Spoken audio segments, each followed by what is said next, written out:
आजकाल पैशासाठी कोण काय करेल याची खात्री देता येत नाही. कोण चोरी करेल, कोण खून करेल.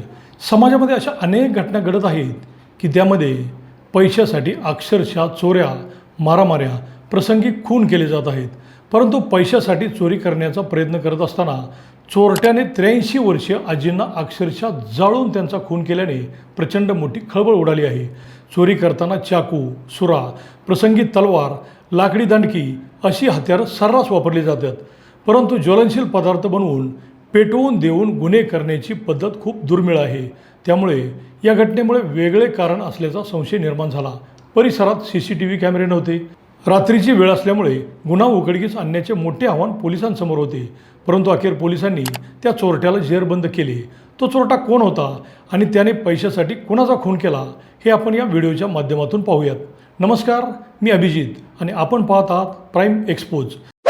दिनांक 30 जून रोजी सांगली जिल्ह्यातील आटपाडी पोलीस स्टेशनला शेटफळे येथील 83 वर्षीय मालन मारुती जाधव यांचा रात्री चोरी करताना जिवंत जाळून खून केल्याची तक्रार नोंद झाली.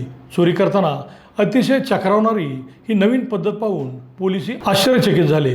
रात्री घरफोडी किंवा चोरी करताना जरी कोणी आडवे आले तर त्याला बेदम मारहाण, प्रसंगी धारदार हत्याराने भोसकून त्याचा खून करण्याच्या पद्धती आतापर्यंत पोलिसांनी आणि समाजाने पाहिल्या आहेत. परंतु शेटफळे येथे 30 जून रोजी पहाटे सुमारे 2:45 वाजण्याच्या सुमारास मालन मारुती जाधव लघुशंकेसाठी बाहेर गेला होता. त्याचवेळी दबा धरून बसलेल्या संशयिताने त्यांना धक्का देऊन खाली पाडले आणि मारहाण करून त्यांच्या अंगावरील सुमारे 14 ग्राम सोन्याचे दागिने आणि 350 ग्राम चांदीचे दागिने हिसकावले. त्यांनी प्रतिकार केल्यानंतर संशयिताने त्यांना मारहाण करत त्यांच्या अंगावर ज्वलनशील पदार्थ टाकून त्यांना पेटवून दिले आणि तो पसार झाला. गंभीर भाजलेल्या मालन यांना मुलगा विठ्ठल यांनी रुग्णालयात दाखल केले. तिथून त्यांना सांगलीला नेत असताना मालन यांनी घडलेला प्रकार मुलाला सांगितला. मात्र पोलिसांचा जबाब नोंदवण्यापूर्वीच त्या बेशुद्ध पडल्या आणि उपचारादरम्यान त्यांचा मृत्यू झाला.